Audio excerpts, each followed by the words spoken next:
Hello, everybody, and welcome to episode 33 of Huell's Gold. Podcast? Yeah. All right. That's what this is. There it is. 33, my favorite speed of record. Don't give me no 45. So dope. So this is a big one, right? Well, according to Louis, it's The biggest. the biggest. Yeah. The Golden Gate Bridge. Or as we call it, the GGB. The Big Mama B. The International Orange Beltway. So, the theme again this week is another military band. Every time he goes to San Francisco, he's getting these military bands. Yeah, and this one rolls right off the tongue, too. You say it. I had to write it all down, too. The San Francisco Presidio 6th Army Dixieland Band. Yeah. That just, 1, 2, 3, 4, 5, 6, 7 word band title. I kind of liked it. I kind of liked it though. I'm not downplaying the quality of the music. No, not at all. For one, if you just kind of like turn it up and like put a distortion pedal on it, it would kind of sound like a punk song. the drumming? Yeah.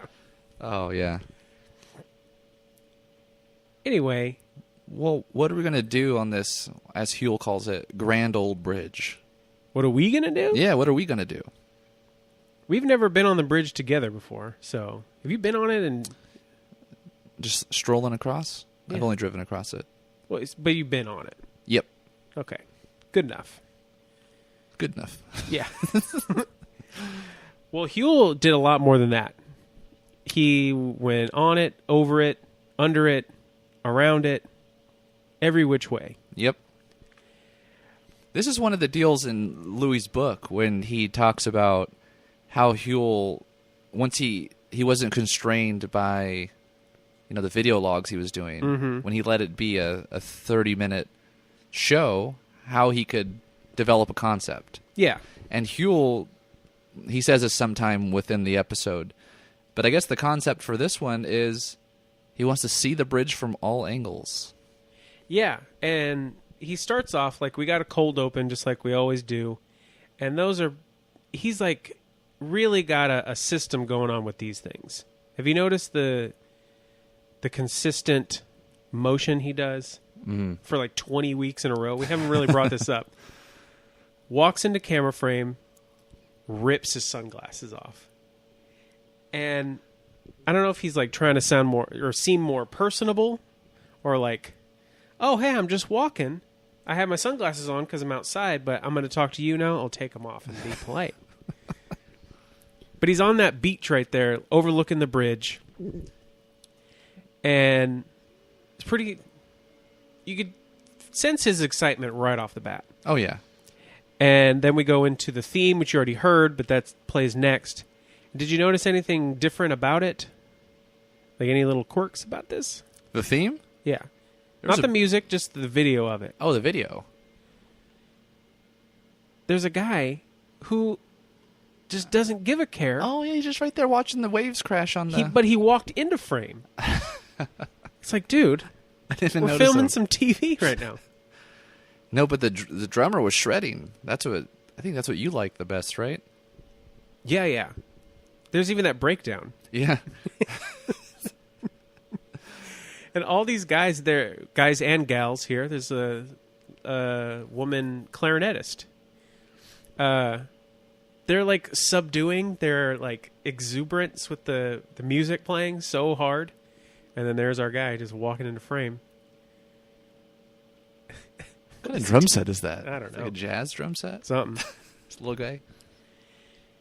Anyway, Huell just kind of like gives us a little history lesson on the old bridge. So let's hear him talk about the bridge. It was a bridge the skeptics said couldn't be built.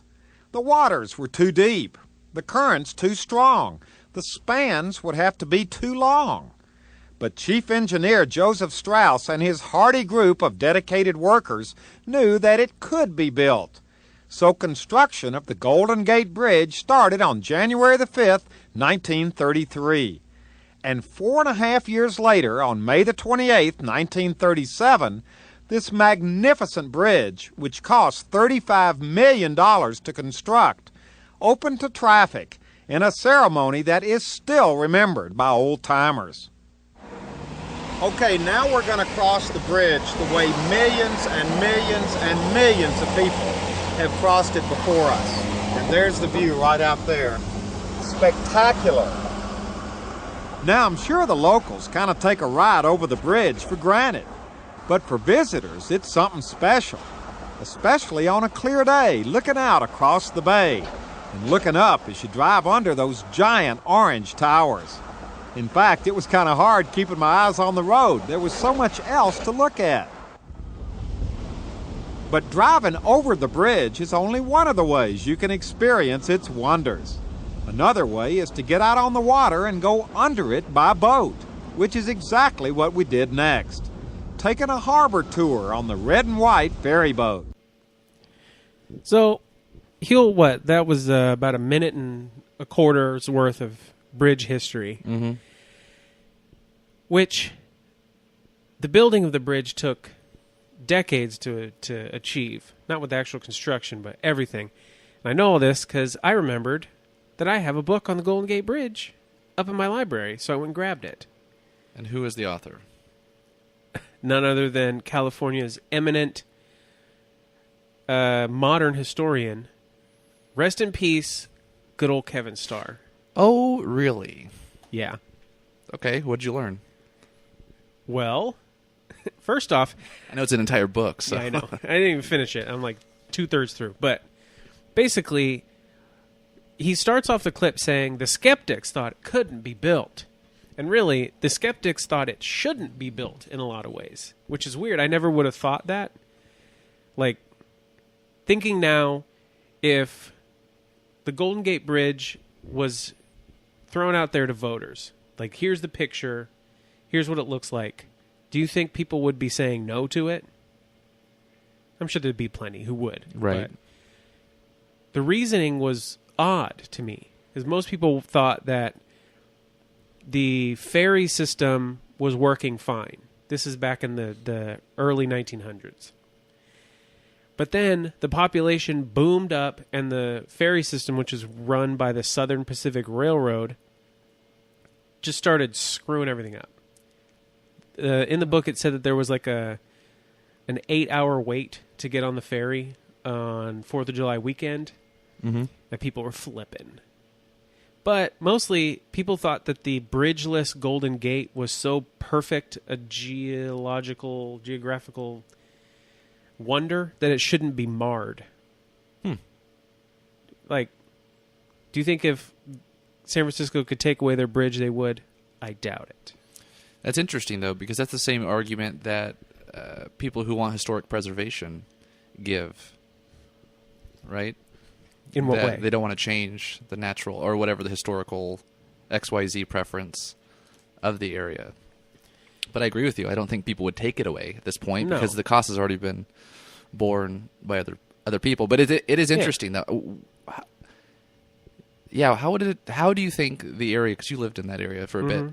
How do you think it would have developed? Obviously, it's speculative, but that's why the bridge department that was created, because the bridge would be connecting the counties of San Francisco and Marin. So those two counties had to get together. Plus, there was a whole coalition of counties all the way up to the Oregon border because they saw this as a way to get some of those spillover benefits. Yeah. City people going up. Because at this point, Marin and the more northern counties all the way up through Humboldt and all that, they were like super wilderness camping areas, but they wanted to like urbanize in some way. Yeah. And most of those counties were down with the sick on it. All right. And there were lots of money things. I'm sure. You know how it goes. Yeah. Especially that time. Yeah, Depression era. Mm-hmm. Yeah. This is probably like a make work program. It looked good for a lot of people. Yep. And because it was all bond initiatives, so yeah. A lot of people didn't think that there would be enough toll money to pay for it, like pay it back in time. I don't think they had that problem. I haven't gotten that far in the book. I don't know what happened, but it seems like it's a like the Golden Gate is owned outright these days. Yeah, I'm sure. They're in the black. Anyway, Huell is starting off in the bay. Literally, yeah. Yeah. And, I mean, the very first thing you see is him driving across the bridge. And that's like 20 seconds of him driving. And then he's in with the red and white harbor tour company. Have you ever done one of these harbor tours? No, I've always wanted to. But there's also like a high-speed tour. What that means? Have you seen that? No. Kathleen rode with her friend. It's just, I don't know how fast you go, 50 or 60 miles an hour, probably faster. But It's you like just, a 5-minute tour. Just I think it's like 20 minutes, but you're just blazing around the bay. I mean, that does sound cool. And the person's just yelling, as they pass stuff really fast. There's Alcatraz. Speaking of Alcatraz, I've never been there. Nope. And every time I've been to San Francisco with Erin, she's always like, we need to go. And then, we don't. I just watched The Rock. Good enough? I'm Is that good. what you're I'm saying? good. So this guy, Frank, Yeah. Frankini? so he was hired by this company after serving as a park ranger on Alcatraz for 3 years, which was interesting. But this is my thing.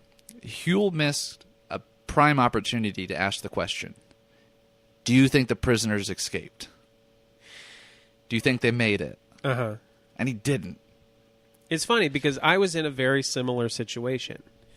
When I lived in San Francisco, for the latter half of my time there, I was a doorman at a fancy hoity-toity hotel. If you ever seen me, you could tell I didn't seem to be... I was a little out of place. Wearing like a suit. And that's why they made me the night shift, I guess. Anyway, one of my coworkers was a former Alcatraz tour guide. And that was the very first thing I asked him. He was a British guy and super tall, lanky guy, knew so much about ska music, like first wave ska, and Alcatraz. And he would go there at night. Like he would, because he had keys, he would go in and like do his own little night tours, and like he was talking about trying to go through the tunnel that they had What? that they had crazy. like carved out for themselves, and he said he could squeeze through it. And then he also said that he kind of like tested the waters, just getting down in the water a bit, and he's like, no way.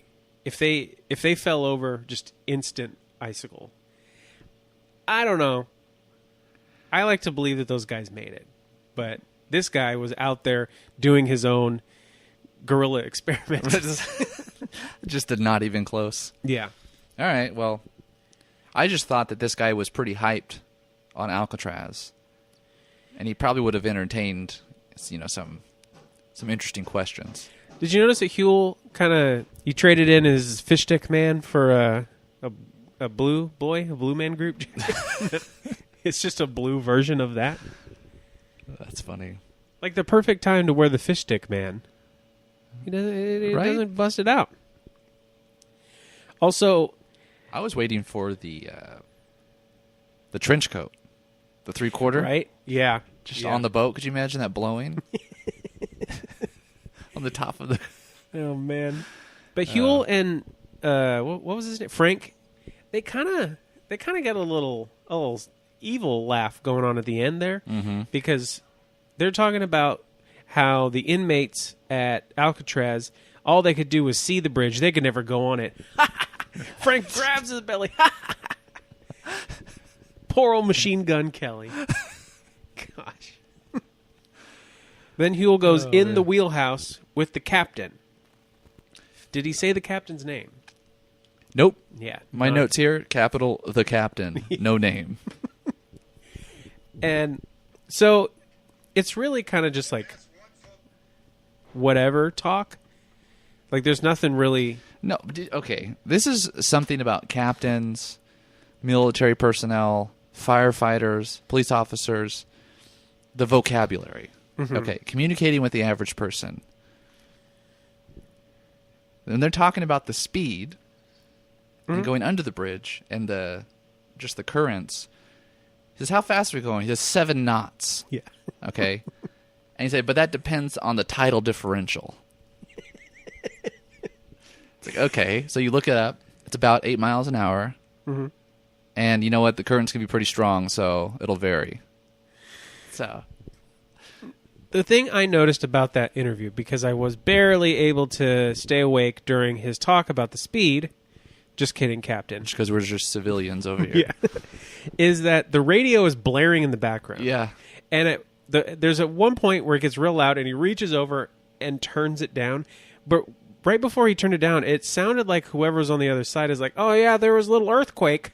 And I was like, what? And I re-listened to it, and I don't think that's what they say, but at first I was just like... want it to be that? He stopped to hear earthquake, and then thought, screw it, and turned it down. Like, oh, is that the new soccer team they're thinking about? Oh, man. Oh, man. So then, as we're getting under the bridge, we're kind of doing a POV look of the bridge, and Huell's just like ramping up. Oh, yeah. He's ramping up to get under it bad. The word that he uses, the ambience of going under the bridge. So, okay, it kind of gets you. Okay. But at this point, because we're talking to Frank again, I can tell by the voice, and he says that this is the most photographed structure in the world. What? So anyway, what? That's about at 5 minutes and 45 seconds. We get the most just excited what? Huell has completely devoid the shows of saying amazing at this point. Yeah. And it's down to these whats? What? Like people are always lying to him. Like, but it was funny because he first said it's the most photographed structure. Mm-hmm. He'll sorry, I can't even say it. Huell gives him the what, and then he kind of says, "Oh well," like he was being questioned on it. Exactly. Oh well, the most man-made photograph structure. Which is like what? I don't know what a structure is not. Like a natural formation structure. It doesn't. Anyways, it doesn't matter. Cell structure, like a animal cell. Yeah, I don't know what else he could have meant. But That's if true. Someone's in your face, like Huell always is, what? I know you get a little nervous being on camera. And Mm-hmm. So Huell really seemed to be excited about being under the bridge in the boat, but he doesn't want to stop there. Why would he? Who would? Huell, where are you going next? Well, we got a nice day for it, didn't we? We really have. How high up are we going to go? Okay, we're going to stay around about 300 feet, between 300 and 500 feet over the water. How tall is the bridge? The bridge is around about 600-700 feet. Not content with seeing the bridge only from water level, next we hooked up with my friend Nigel Turner, who flies helicopters, and who gave us an aerial view of the bridge that was truly breathtaking. All right, we're up and away. And what is this? Heli, USA or Hella, USA? Well, it is Northern California. But old Nigel Turner, he's not originally from San Francisco, it doesn't sound like. It's a pretty diverse With that population. accent, I don't think he... Maybe. Oh, really? It's funny, when I lived there, it was very rare to meet or talk to people who were born and raised there. I think maybe once or twice ever did I... Oh, that were born, yeah. Yeah. So many transplants. But yeah, Huell is up in a helicopter. And first off, Nigel is explaining the majesty of the bridge from this vantage point, and he uses a term that I thought was telling of maybe the era from which he came to San Francisco, perhaps the 60s, because he said that it often has a kaleidoscope of effects with the fog. And I just had a feeling that old Nigel might have been imbibing some chemical pleasures, maybe, going up there. Just remembers the kaleidoscopic times. Yeah. Yeah, that's and this is one of the things where, I mean, you're able to deduce this from just watching it, but there are actually 2 helicopters. Had to be. Well, this is what Louis brings up in his book, right? Oh, yeah. Oh, yeah, you know. So much so that Louis played an old joke on his wife, Gloria. Yeah. And she said, "How did you get from one to the other?" And in his book, he says that he told her, "Oh, I jumped." And because she almost believed him, he had to tell her he was joking. Okay, so that's a good joke. You got her, Louis. But it often is kind of lost on people, I think, that these segments are edited together so well that you don't realize that it probably took all day for them to get in one helicopter, do the whole thing from Huell's perspective, where Louis is behind Huell and Nigel, which is what we see half the time, and then that shot looking at them from the other helicopter that he supposedly jumped from. And so they're renting 2 helicopters for at least half a day. Yeah. And then at one point, you watch one of the helicopters lift off, assumedly with Huell in it. So there were 2 points where there were all 3 in the helicopter, one in one in the other, just for us. Yeah. Oh, for sure. It's crazy. And Huell's excitement level kind of is in a crescendo of in this episode. Like the boat, he's like, "Oh yeah, we're under it. This is the ambiance." Now he's in the helicopter, like he screams out, "Oh my God, Louis!" And this is the kaleidoscope. He's going through the kaleidoscope era of everything, and we're just going to keep going. Well, did you notice the pilot over here? He gives us an interesting historical tidbit that ties into one of our past episodes. Okay. That Francis Drake, well, because of the fog, bro sailed past it. Ended up in Drake's Bay. Yeah. In fact, the book I was reading, Golden Gate, The Life and Times of America's Greatest Bridge by Kevin Starr, talked a lot about the missing of the Golden Gate and why it happened, not just by Drake, but all these explorers, all the Spanish, the Russians, everyone that went through there and was looking for this supposed great bay that they could use as their kind of home base of sorts on that west coast. It's a pretty narrow channel here, but one thing that that Kevin Starr talked about in the book is that most of these ships, they had to be far out at sea. These are big ships. They can't really be like right up along the coast. So that's one thing.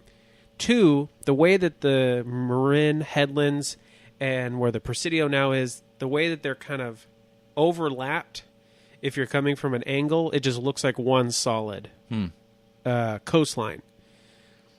And there was also one of the explorers heard about this supposed bay, went looking for it, ended up in Monterey, and then oversold it to the rest of the world and said, like, "Oh, it's the best.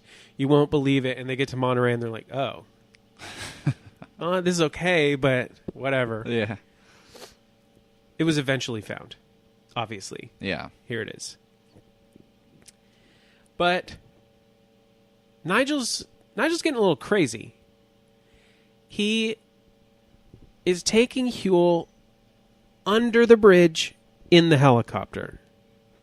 Mm-hmm. And do you know how high it is from the bottom of the bridge to the water?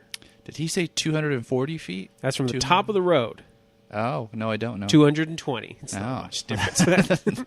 That was a big contention with the bridge as to if it would be built or not, is would there be enough clearance for these high-mast ships that we needed to go in and out of there? There was. They did. Now we don't have masts, and it doesn't matter. True. But Huell is kind of worried about the legality of what they're doing. All right, is this legal? And Nigel said only for filming, and he said that Huell is special. Which this is the second time. Well, we'll get to it. The second time that Huell is special. Yeah. And gets to see a certain part of the bridge. Mm-hmm. But there's one point when because they kind of fly up and over and around, turn around and go under. But when they're going up and looking back, it's the exact shot to the beginning of Full House. Like if there had been a red convertible driving it, like I would have thought, oh, they just stole this for Full House, or vice versa, because I think Full House was already on. It debuted in like '89, I think. Oh, maybe they just took it. You think? No, maybe it was Nigel flying the helicopter that got the. Dude, do you think we could find that? Let's look it up. Let's give it a minute and look it up. This is amazing. Well, that was weird. Yeah, that went really different turn than I expected. So we didn't find out. No. So maybe Huell was right to say, Nigel, why don't you keep your eyes on the... Yeah. I'm glad we can see the bridge. And also, is this legal was a valid question to ask Nigel, because the one thing we learned is that he was the president of this company, Huell USA, and also one in Las Vegas that did helicopter tours. Was it Sundance or something. Yeah, one in the Grand Canyon area. Either way, he apparently one of his employees was asking for a gratuity to do some low-flying maneuvers. And the people in the helicopter getting a tour obliged him, and he flew as low as you could go. Into the ground. Yeah. And all 4 on board died. And yeah, obviously not Nigel's fault necessarily, but... No, but that's... I was really hoping to find out if he was the pilot for the Full House. Yeah, not and that. we get that. There's some reviews of his job as CEO that were less than stellar. We'll let you guys, or anyone that's interested, check that out. Yeah. Either way, we're switching gears again. Huell's back on the bridge. Let's get to hear why he's there. The next morning, we were back on the bridge, doing considerably less than 100 miles an hour, driving in a dense fog. In fact, you could hardly even see the bridge. Lots of the cars even had their headlights on. But then that's San Francisco for you. The people that we first meet here, they're some of my favorite people that Huell interviews, at least in the season. The folks from Austin. They're funny. So the lady on the right with the colorful shirt and her camera, she looks not a ton, but similar to my Aunt Pat, who also lives in Texas. What? Yeah. And she's also kind of a shorter lady, too. So I can't tell if she's on the shorter side or this lady is on the tall. Her friend, who's to her right, is on the taller side. Huell was standing next to the friend. Yeah. And she's almost as tall as he is. And he was what, like 6'2", 6'4", around there? I think it was around 6'4". So it was an interesting time. And basically, they're just all laughing because they go out to go see the bridge from one of the Vista Points. It's called Vista Point. Whoops, it's all foggy. You can't even see the bridge. but they make a joke, or the I guess the taller lady, if we're going to describe her that way. Mm-hmm. She says, "Yeah, we got a nice fog picture." And Huell says, "A fog picture? Well, how do you get a fog picture?" Oh, you just take it up here. You just take a picture of the fog. Oh, Huell. Oh, dude, it's super funny. And then she made the joke, "Oh, well, we'll just buy a postcard." There you go. Speaking of postcards, do you ever do that?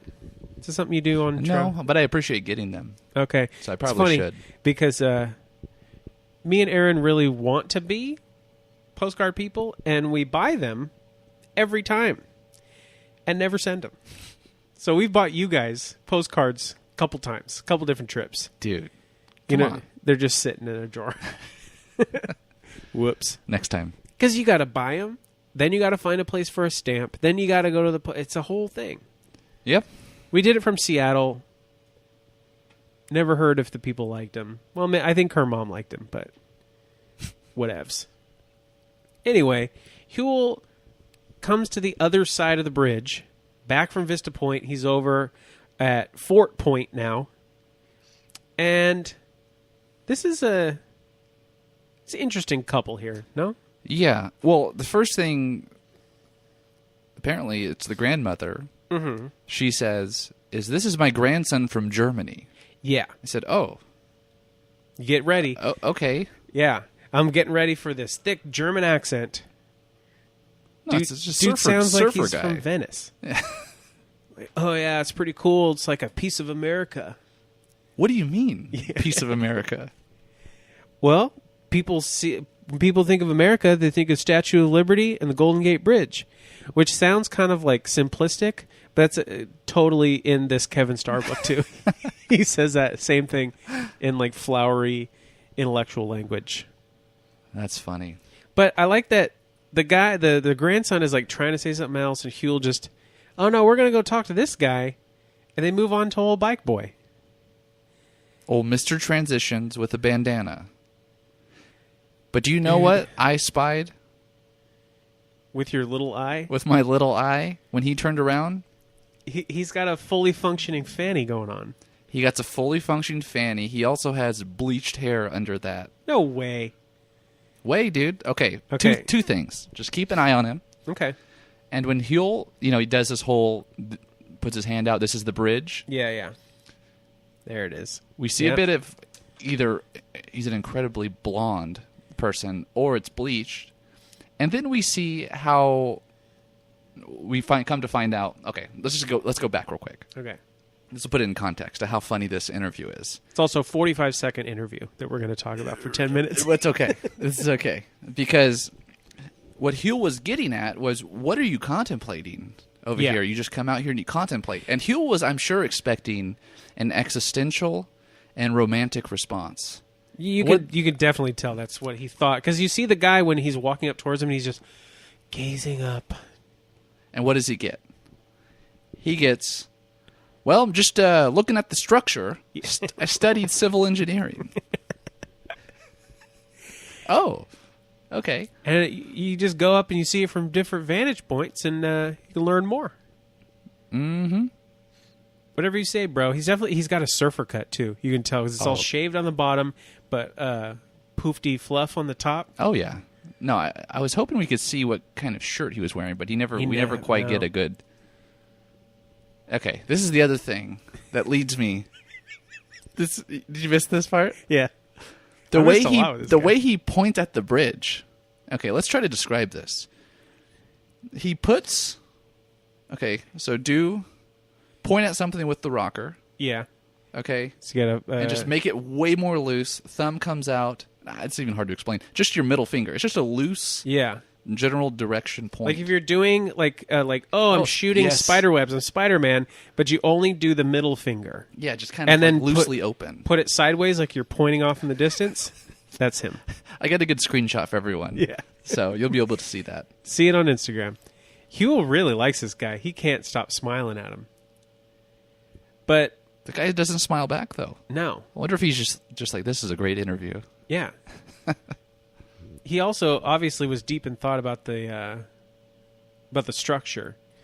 But Huell this is great because it's three very different types of people at Fort Point that it could have just been three groups of sightseers doing the same exact thing.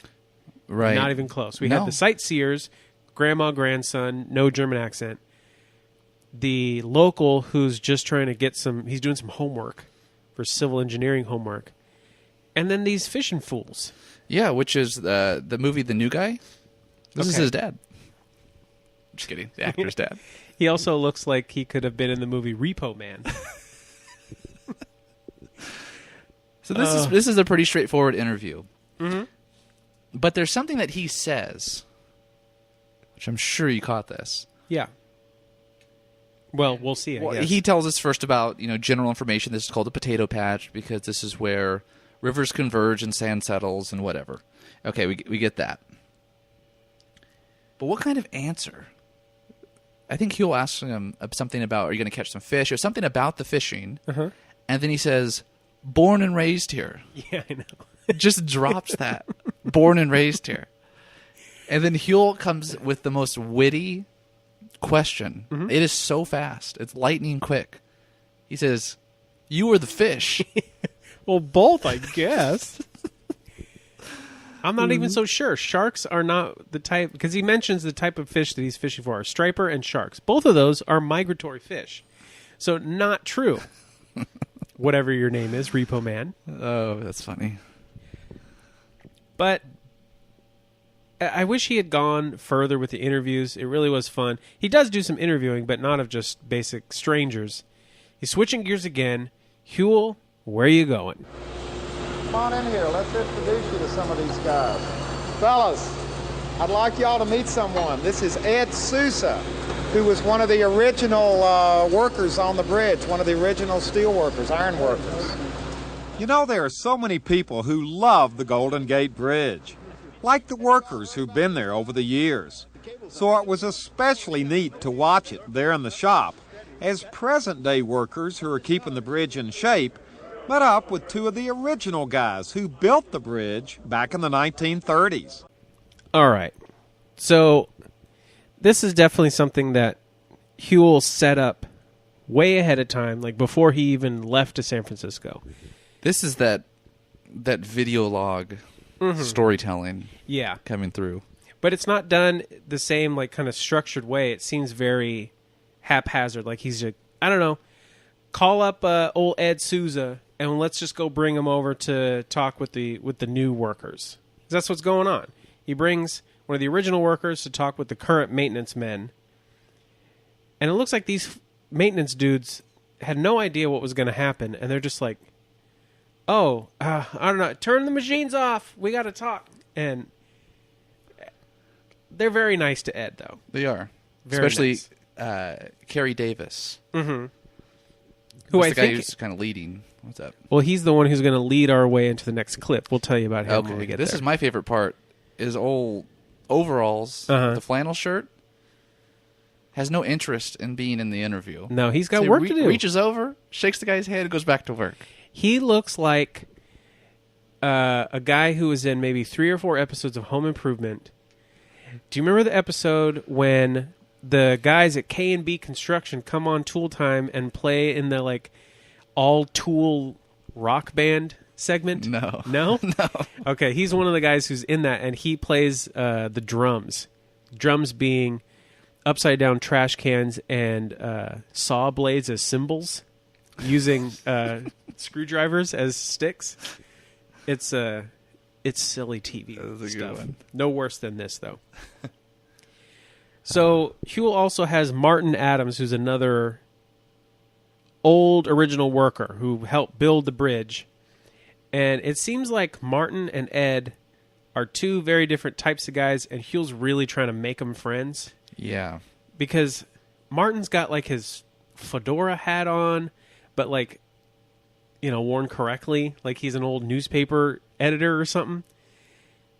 Old Ed, Just ball cap. he is a man's man type guy. Mm-hmm. I don't think they're going to be hanging out at the coffee shop after this.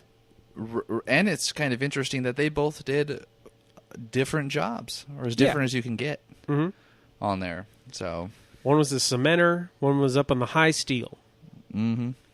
But it was cool because there was a little gift-giving ceremony of sorts. it was, you could tell these guys got together and said, "Okay, we give this guy something," and then Old Bill.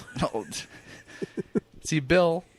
Okay, Bill Owens, one of had the iron given workers. the guy an old rivet, the original rivets, and then Bill. You know what Bill says? Ruins it. We got a whole bucket full of them. Do you think they at least like found him the nicest one in the bucket? I don't know. When he said that, it's like, oh, okay.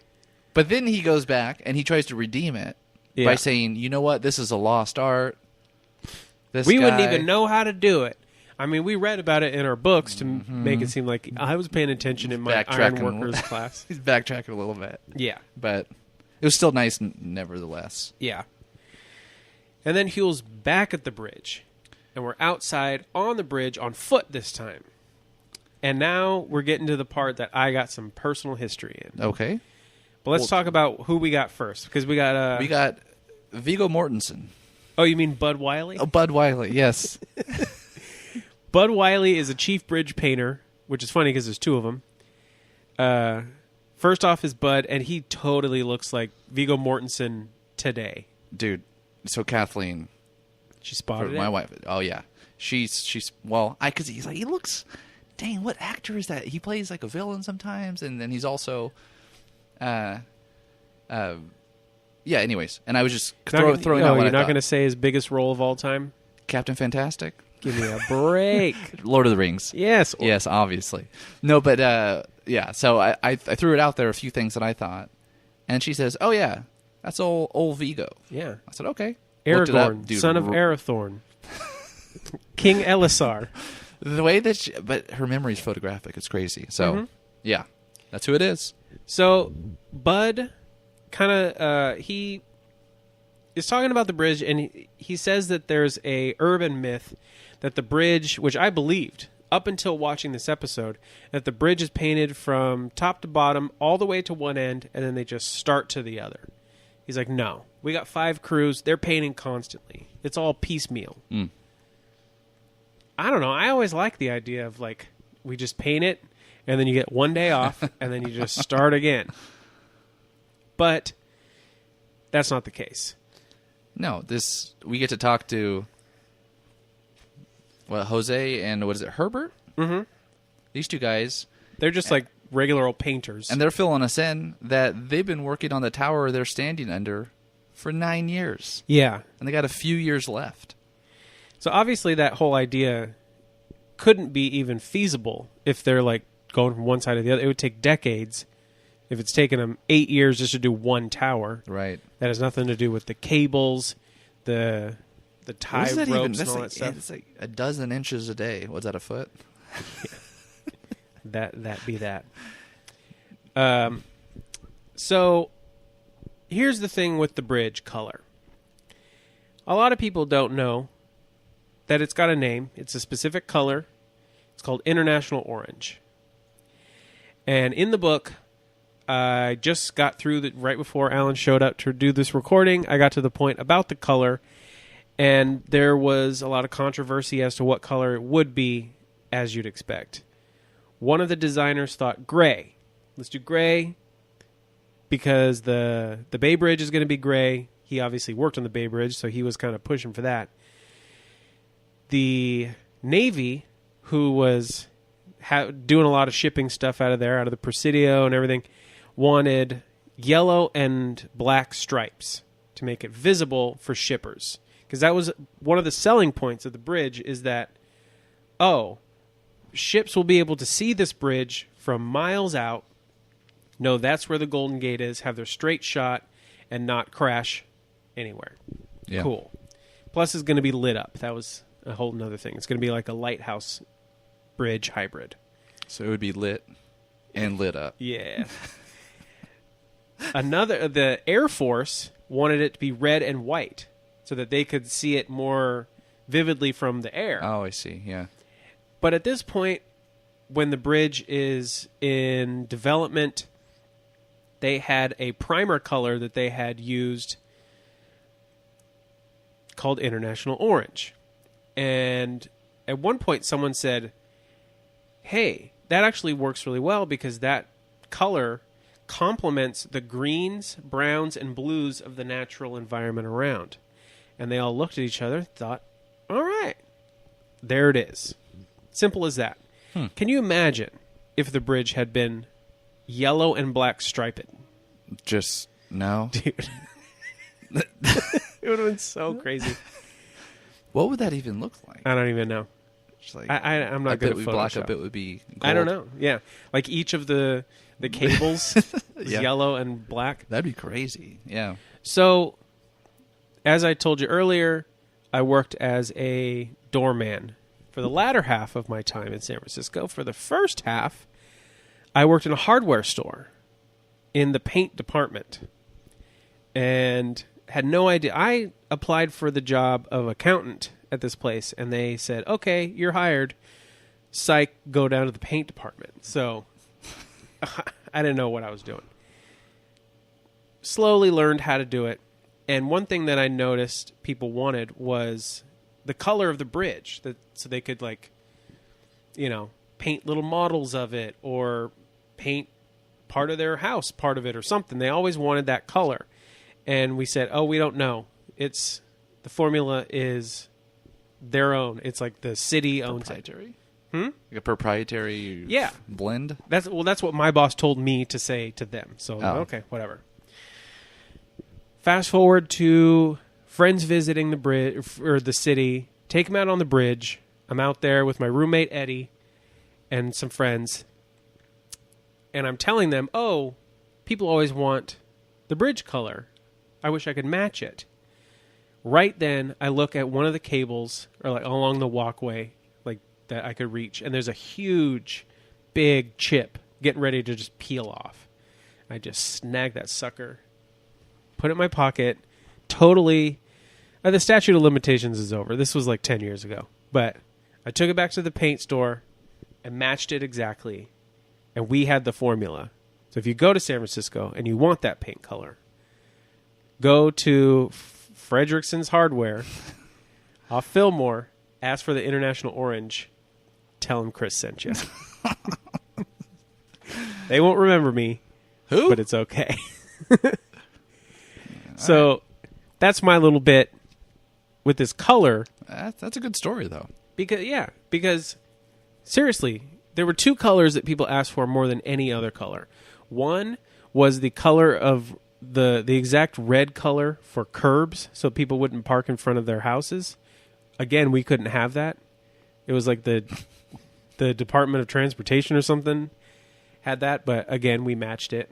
And then International Orange. They would just paint their own fire? Yeah. Oh, okay. Well, and then if you look, there's a little stencil that has the logo of the Department of Transportation or whoever it is that's next to that makes it official. And people were like trying to build their own stencils and do it. It's like... Man, well, after we hear a few perspectives from the painters, we get to go up a tower. Sure do. In fact, Huell, you got to hear Huell's absolute, utter exuberance as he reaches the ultimate level of bridgedom that he could get to. Here, just listen to Huell.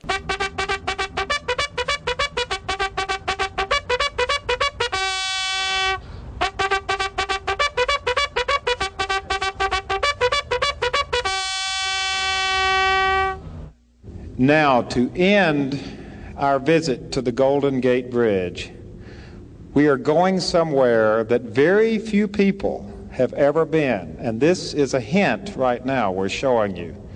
This is the way you get there. And believe me, we're going way up high. And it's tight in here, too. Ah! Boy, that's a tight... It's a tight fit. Look at that. Look at that. It's great, like I told you it was going to be. That is unbelievable. I have never heard him sound like this before. No. Like, he gets excited for little things. So being all the way up at the top of the Golden Gate, you can just hear it in his voice. He cannot believe it. Well, he makes Bud laugh. You're right. Because of his reaction, yeah. Just that one towards the end. It's like such childlike enthusiasm. And I gotta say, like, this seems like pretty simple shooting for Louis, right? Like, oh, he's just standing on the bridge and you're just panning back and forth. Mm-hmm. Maybe some tilt down to look at the roadway and everything, but 'twas not the case, was it? Mm-mm. In his book, Louis, what do you refer to this? Like the hardest shoot he's ever done, right? Yeah. One of them. Yeah, no, it's one of his memorable shoots for sure. Yeah. I can't even imagine what it would be like to be up there, because Huell's obviously afraid of heights, which you can't hear it in his voice in that clip because he's just overcome with excitement. Louis doesn't seem to have that same fear. No. But we probably should say for everyone that other, what do you call these? This profession, camera operators. That Louis was recognized big time. big time. So I mean, we don't see how difficult this actually was, but he was recognized by the Press Photographers Association of Greater Los Angeles, and he won an award for this episode specifically. And according to, I mean, in Louis' perspective, he thought they could have won an Emmy. So, yeah, this was a subject he brought up at the talk that we went to with him, that Huell never wanted to put his shows up for Emmys. Why do you think? I think Louis' explanation is plausible, that he identified so much with the episode that if it was with the series, I should say, that if it lost, he would feel like a failure or something. Yeah, but I mean, he's such a positive guy. It almost doesn't register that way. If he lost, okay. Yeah, it does, but it kind of gives you a little insight into what he might have really been like. Yeah, it's true. And you got to imagine that this guy, Huell, probably had a pretty big ego on him. Yeah, and I just looked at it again. It looks like he quotes Huell as saying, "Louis, I'm afraid to lose. That's why." So there you go. He would have won every year. I mean, I don't know what category it would have been under. And this is the thing, too, is I don't know. I mean, we like it as it is now. Yeah. But I don't know. A lot of it's because it's more has a cult following. Uh-huh. And it's more nostalgic. But at the time, if it was, contemporary. That's what I wonder, like, how popular was the show, like, from the beginning on through its first couple years here? Because I don't know how we'd ever find out any, like, ratings You'd have to for this. I'd have to get in touch That'd with be an interesting research paper, KCET, yeah. Because this is the kind of thing, this was also an era where cable definitely existed, but it's not as prevalent as it would be later on. This is still 1993 that we're in. And I don't think, did you have cable in 1993? 93? Yeah. It was a high priority for my parents, so probably, even though we didn't have any money. It was like cable. Our family was the same, yeah. Because I remember, I think it was 4th grade when, because we already had cable, so we probably got it that year before. And the next year, 94, the Disney Channel debuted. And you had to special order it, like add it to your cable plan that you had. It was just like the normal plan plus Disney Channel. Mm-hmm. And my parents got it for us. And I would tape Adventures in Wonderland every morning. The live-action Alice in Wonderland TV show. I don't know why. That was the show I liked, but that's funny. See, that's dedicated parents. Mm-hmm. The time that I think back to when my parents were dedicated is when they got a second landline so I could get on the internet. The 56K modem. That's big. That's huge. Well, your mom had some gabbing to do on the phone that she didn't want to have to. She didn't want to get messed up. Anyway, it's a shame that they didn't throw the show up for consideration for Emmys, but it's cool that Louis did get this nod here because he deserved it. Yeah, that's true. Because being up on the top of this tower, it is up there. Like, this is no joke high. And they didn't build this thing, even though Huell says you could do tours up here. And what was his name? Bud said, Vigo? you make a killing. Yeah. The next killing, I think that's what he said. It's a pretty quick segment, though. Yeah. Well, there's that little bit about the cables that Huell was freaking out about. Oh, that there's like a no-slip or I like forget what he called anti-skid. it. Yeah, anti-skid. There's anti-skid paint on top of the cables, which is why it's a different color. And Huell kind of slowly puts it together that someone actually walks on top of the cables every Monday morning, which is, he's like, yeah, we got to check our rigging. Yeah. I'm glad they check it because I don't want to fall off the bridge. But, like, Huell couldn't even imagine. Because if you see the cable, there's just those 2 guide wires on either side, which they're hooked to with the, Yeah, but, yeah. Those things fail, though. Still sketch. Not even that, but if you slip... R.I.P. Owen Hart. But That was bad. Yeah. Well, Anyway. didn't the Heart Foundation have another? What are they called? The Heart. The Heart Foundation. Yeah, the Heart. I was right. Okay, I Yeah, was yeah. doubting myself. No. We just lost someone else, right? Jim the Anvil Neidhart. Okay. R.I.P. Rip. All right. Well. He's the big rhino. Anyway, off the wrestling, back onto Huell. After the cable part, it's kind of it, right? Yeah, that is it. And then we do one of these kind of regular. Well, actually, it's not quite it.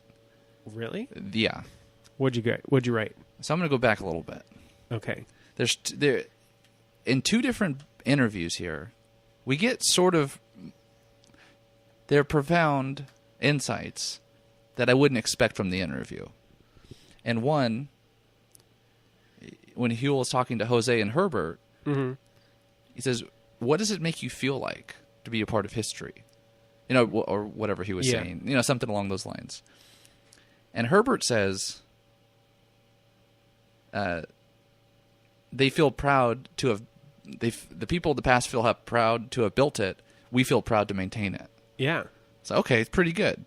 And then at the top of the tower, he'll ask him sort of a abstract question, and he says, "Do you think of the bridge as somehow alive?" And Bud answers, "Yeah, it almost sings when you're riding to the top of the tower. It's sort of a steady hum." It's funny you say that because I forgot about that part. But in Kevin Starr's book, I'm in the point in the book where he's talking about the structural design of it and kind of the engineering.